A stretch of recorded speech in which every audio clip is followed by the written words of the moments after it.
Hi hello ನಮಸ್ತೆ ಸ್ನೇಹಿತರೆ. ನೀವು ನೋಡ್ತಾ ಇದ್ದಾರೆ ಕರಿಯರ್ ಬೂಸ್ಟರ್ ಕನ್ನಡ ಯೂಟ್ಯೂಬ್ ಚಾನಲನ್ನು. ಸ್ನೇಹಿತರೆ, ಟೀಚರ್ ರಿಕ್ರೂಟ್ಮೆಂಟ್ಗೆ ಸಂಬಂಧಪಟ್ಟಂತೆ ಒಂದು ಭರ್ಜರಿ ಅಪ್ಡೇಟ್ ಅಂತಲೇ ಹೇಳ್ಬೋದು. ಸ್ನೇಹಿತರೆ, ಯಾರೆಲ್ಲ ನಮ್ಮ ಚಾನಲ್ಗೆ ತಾವು ಮೊದಲನೇ ಬಾರಿಗೆ ಭೇಟಿ ಕೊಡ್ತಾ ಇದ್ದಾರೆ, ದಯಮಾಡಿ ಸಬ್ಸ್ಕ್ರೈಬ್ ಆಗೋದನ್ನು ಮರಿಬೇಡಿ ಸ್ನೇಹಿತರೆ.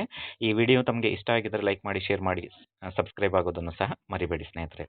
ಸ್ನೇಹಿತರೆ, ಶಿಕ್ಷಕರ ನೇಮಕಾತಿಗೆ ಸಂಬಂಧಪಟ್ಟಂತೆ ಇಂದು ಪ್ರಕಟ ಆಗಿರ್ತಕ್ಕಂತಹ ಈ ಒಂದು ನ್ಯೂಸ್ ನಿಜಕ್ಕೂ ಒಂದು ಭರ್ಜರಿ ಗುಡ್ ನ್ಯೂಸ್ ಅಂತಲೇ ಹೇಳ್ಬೋದು.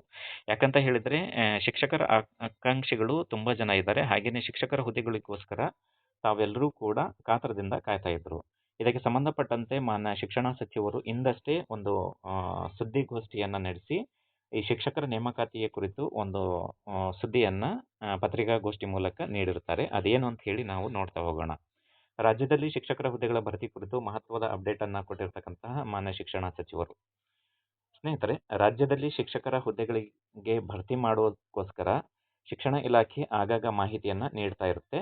ಹಾಗೆ ಇದೀಗ ಶಿಕ್ಷಕರ ನೇಮಕಾತಿ ಕುರಿತು ಮಾನ್ಯ ಸಚಿವರು ಮಹತ್ವದ ಅಪ್ಡೇಟ್ ಒಂದನ್ನು ನೀಡಿದ್ದಾರೆ. ಹಾಗಾದರೆ ಅವರು ಏನು ಹೇಳಿರ್ತಾರೆ ಅಂತಕ್ಕಂಥ ಸಂಪೂರ್ಣ ಮಾಹಿತಿಯನ್ನು ನಮ್ಮ ಚಾನಲ್ ಮೂಲಕ ತಮಗೆ ನೀಡ್ತಾ ಇದ್ದೀವಿ. ಸ್ನೇಹಿತರೆ, ಇದು ಒಂದು ಅಧಿಕೃತ ಸುದ್ದಿಯಾಗಿದ್ದು, ಯಾರೆಲ್ಲ ಶಿಕ್ಷಕರ ನೇಮಕಾತಿಗೋಸ್ಕರ ಕಾಯ್ತಾ ಇದ್ರಿ ಅವರಿಗೆಲ್ಲ ಒಂದು ದೊಡ್ಡ ಸಿಹಿ ಸುದ್ದಿ ಸ್ನೇಹಿತರೆ. ತಾವಿಲ್ಲಿ ನೋಡ್ತಾ ಇದ್ದೀರಾ, ಶಿಕ್ಷಕರ ನೇಮಕಾತಿ ನಿರೀಕ್ಷೆಯಲ್ಲಿದ್ದವರಿಗೆ ಶಿಕ್ಷಣ ಇಲಾಖೆ ಭರ್ಜರಿ ಸಿಹಿ ಸುದ್ದಿಯನ್ನು ನೀಡಿದೆ. ಹಾಗಾದರೆ ಅದು ಏನು ಅಂತಕ್ಕಂಥದ್ದನ್ನು ನಾವು ನೋಡೋದಾದರೆ, ಒಟ್ಟು ರಾಜ್ಯಾದ್ಯಂತ 26,000 ಶಿಕ್ಷಕರ ನೇಮಕಾತಿಗೆ ಸರ್ಕಾರ ನಿರ್ಧಾರ ಮಾಡಿದೆ ಅಂತಕ್ಕಂಥ ಒಂದು ಅಧಿಕೃತ ಮಾತನ್ನು ಮಾನ್ಯ ಶಾಲಾ ಶಿಕ್ಷಣ ಮತ್ತು ಸಾಕ್ಷರತಾ ಇಲಾಖೆಯ ಸಚಿವರಾಗಿರ್ತಕ್ಕಂಥ ಮಧು ಬಂಗಾರಪ್ಪನವರು ಇಂದು ಶಿವಮೊಗ್ಗದಲ್ಲಿ ತಿಳಿಸಿರ್ತಾರೆ. ನೋಡಿದ್ರಲ್ಲ ಸ್ನೇಹಿತರೆ, ಒಟ್ಟು 26,000 ಶಿಕ್ಷಕರ ಹುದ್ದೆಗಳಿಗೆ ಅಧಿಸೂಚನೆಯನ್ನು ಹೊರಡಿಸೋದಕ್ಕೆ ಸರ್ಕಾರ ನಿರ್ಧಾರ ಮಾಡಿದೆ ಅಂತಕ್ಕಂಥ ಒಂದು ಮಾಹಿತಿ ಏನಿದೆ ಅಲ್ಲ, ನಿಜಕ್ಕೂ ಇದು ಒಂದು ಅತಿ ದೊಡ್ಡ ಬಿಗ್ ಅಪ್ಡೇಟ್ ಸ್ನೇಹಿತರೆ. ನಿಜಕ್ಕೂ ಈ ಶಿಕ್ಷಕ ಹುದ್ದೆಗಳಲ್ಲಿ ಒಂದು ಕ್ರಾಂತಿನೇ ಅಂತ ಹೇಳ್ಬೋದು. ಯಾಕಂತ ಹೇಳಿದರೆ ಇಷ್ಟು ಅಧಿಕವಾದ ಹುದ್ದೆಗಳು ಯಾವತ್ತೂ ಕೂಡ ಅಧಿಸೂಚನೆ ಆಗಿದ್ದಿಲ್ಲ. ಇದು ಒಂದು ಅಧಿಕೃತವಾದ ಸುದ್ದಿಯಾಗಿದ್ದು ಮಾನ್ಯ ಶಿಕ್ಷಣ ಸಚಿವರೇ ಇದನ್ನು ನೀಡಿರ್ತಾರೆ.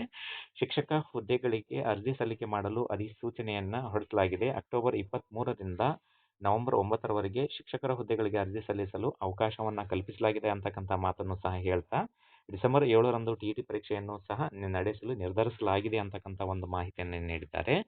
ಇನ್ನು ಶೀಘ್ರದಲ್ಲೇ ಅನುದಾನಿತ ಶಾಲೆ ಶಿಕ್ಷಕರ ನೇಮಕಾತಿಗೂ ಸಹ ಸರ್ಕಾರ ಆದೇಶ ಹೊರಡಿಸಲಿದೆ. ರಾಜ್ಯದಲ್ಲಿ ಒಟ್ಟು 800 KPS ಶಾಲೆಯನ್ನು ಪ್ರಾರಂಭ ಮಾಡಲಾಗುವುದು.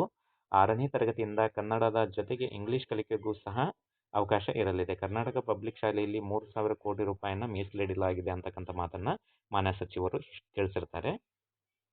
ಹಾಗೆಯೇ ನವೆಂಬರ್ 2ನೇ ವಾರದಲ್ಲಿ ಮಾನ್ಯ ಮುಖ್ಯಮಂತ್ರಿಗಳು ಗುದ್ದಲಿ ಪೂಜೆಯನ್ನು ಸಹ ಈ ಕರ್ನಾಟಕ ಪಬ್ಲಿಕ್ ಶಾಲೆಗಳಿಗೆ ಮಾಡಲಿದ್ದಾರೆ ಅಂತಕ್ಕಂಥ ಒಂದು ಮಾತನ್ನು ಹೇಳ್ತಾ, ನಿಜಕ್ಕೂ ಒಂದು 26,000 ಶಿಕ್ಷಕರ ಹುದ್ದೆಗಳು ನೇಮಕಾತಿಗೆ ಅಧಿಸೂಚನೆ ಮಾಡೋದಕ್ಕೆ ಸರ್ಕಾರ ನಿರ್ಧಾರ ಮಾಡಿದೆ ಅಂದರೆ ನಿಜಕ್ಕೂ ತಮ್ಮೆಲ್ಲರಿಗೂ ಒಂದು ದೊಡ್ಡ ಸಿಹಿ ಸುದ್ದಿ ಸ್ನೇಹಿತರೆ. ತಾವು ಈಗ ತಡ ಮಾಡದೇನೆ ತಮ್ಮ ಎಲ್ಲ ಅಧ್ಯಯನದಲ್ಲಿ ಏನು ತೊಡಗಿರ್ತೀರ, ನಿರಂತರವಾಗಿ ತಾವು ಅಧ್ಯಯನದಲ್ಲಿ ತೊಡಗಿ ಯಶಸ್ಸನ್ನು ಗಳಿಸಲಿ ಅಂಥೇಳಿ ಈ ದೀಪಾವಳಿ ತಮ್ಮ ಬಾಳಲ್ಲಿ ಬೆಳಕನ್ನು ತರಲಿ ಅಂತಕ್ಕಂಥ ಒಂದು ಮಾತನ್ನು ನಾವು ನಮ್ಮ ಈ career booster Kannada YouTube channel ಮೂಲಕ ತಮಗೆ ಹಾರೈಸ್ತಾ ಇದ್ದೀವಿ. ಸ್ನೇಹಿತರೆ, ಈ ವಿಡಿಯೋ ತಮಗೆ ಇಷ್ಟ ಆಗಿದ್ದರೆ ಲೈಕ್ ಮಾಡಿ, ಶೇರ್ ಮಾಡಿ, ಕಮೆಂಟ್ ಮಾಡೋದನ್ನು ಸಹ ಮರಿಬೇಡಿ. ಧನ್ಯವಾದಗಳು.